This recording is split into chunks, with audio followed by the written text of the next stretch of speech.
কেউ যদি বলে যে আমাদেরকে অনেকেই এখনো বলে শিক্ষার্থীদের কাজ শেষ করেছে, আমরা কি করবো, ক্যাম্পাসে ফিরে যাব, আমরা পড়ার টেবিলে ফিরে যাব। আমরা যখন 16-17 বছর একজন মাফিয়াকে হরাতে পারছি, আমাদেরকে কেউ যদি সরিয়ানো কাঁঠাল বলে যদি বুঝ দিয়ে আবারও কেউ মাফিয়া হয়ে উঠতে চাই, আমরা তাদেরকে বলবো এখন বাংলাদেশে যদি মাফিয়া থাকে, ওই মাফিয়া হচ্ছে আমরাই হচ্ছে মাফিয়া, আমাদের থেকে বড় মাফিয়া বাংলাদেশে নাই।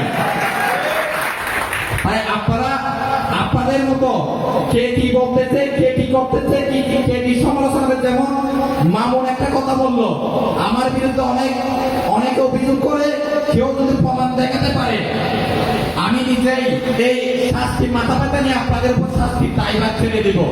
আমরা ওভাবে বলে আমরা আমাদের জায়গা থেকে যারা এখানে আমরা ওপেন ঘোষণা দিয়ে বলতেছি, এখানে আবারও যদি কেউ জাবেদ হয়ে উঠতে চাই, আবারও যদি কেউ আমাদের ভোটগুলো কেড়ে নিতে চাই, আমরা তাদেরকে বলবো আমরা বারবার ওই জুলাইয়ের শহীদ ওয়াসিম, শহীদ নির্মুক্ত থেকে শুরু করে আবু সাইদ সহ যারা আছে, ওই শহীদ হয়ে ফিরে এসে তাদেরকে আমরা রুখে দিব।